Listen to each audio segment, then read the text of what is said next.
Rob Crown, Planning Board. I'm going to quickly run through the mechanics of the article.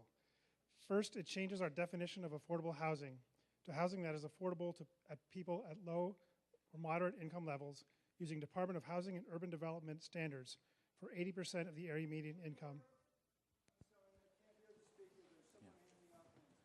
Okay, I heard a point of order, and actually I was noticing it. Well, please don't hand out papers to town meeting members in their seats. If you have information for town meeting members, it should be on the back table, but it shouldn't be distributed during town meeting. Thank you. I'm sorry, you may continue. Hang on, I hear another point of order.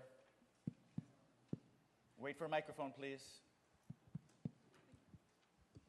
Is that the rule that you just stated, is that written somewhere? Nope.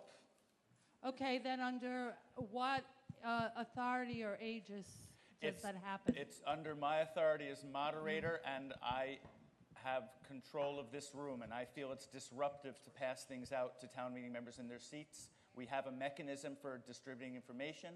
It's by getting papers onto the back table where people know to look for them. Okay, thank you. You're welcome. You may continue. Okay.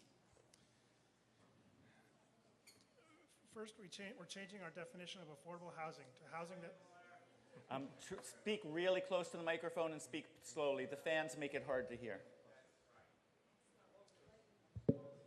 First, we're changing our definition of affordable housing to housing that is affordable to people at low or moderate income levels using Department of Housing and Urban Development standards for 80% of the area median income and 95% of the area median income. This is a change from the 80% and 120% levels that we currently have on the books. Next, it provides a mission statement for inclusionary zoning, including an explanation of the nexus or interconnection between Amherst's affordable housing need and potential new housing development, grounding it in our master plan and recent studies. There are two key differences between our existing inclusionary zoning bylaw and what is being proposed tonight. First is that the inclusionary mandate will apply to almost all new development of 10 or more units, regardless of whether a special permit is required for either the kind of housing it is or particular aspects of its design. Currently, the mandate is much more limited and has not applied to most of the new development we've been seeing. There are a few exceptions. Chapter 40B developments, which have their own affordability standards, conventional subdivisions, which are regulated under a different section of Mass General Law than zoning is, fraternities, sororities, or dorms that are located in the RF zone because students are generally not eligible for affordable housing, and a few others. The mandate is that 10% of the number of units proposed before offsets are added in would have to be affordable at the 80% or lower AMI level through most of the town, including all of the residential zones, and at 95% or lower in most of the mixed-use center zones. Affordable units must be provided at the same location as the other units and be otherwise indistinguishable from the other units as to size, design, quality, and when they are constructed. In most cases, affordability must be maintained forever. Note that section 15.32 is dropped under the motion tonight.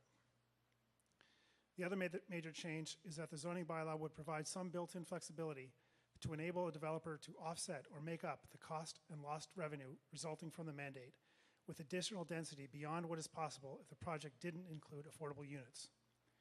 Each development project has its own financial conditions, so it is not possible to offer a single offset scheme that will yield the same break-even point across the board. From the advice we have been given, we believe that in most cases, somewhere between 1 and 2 additional market rate units are necessary to make up for each affordable unit.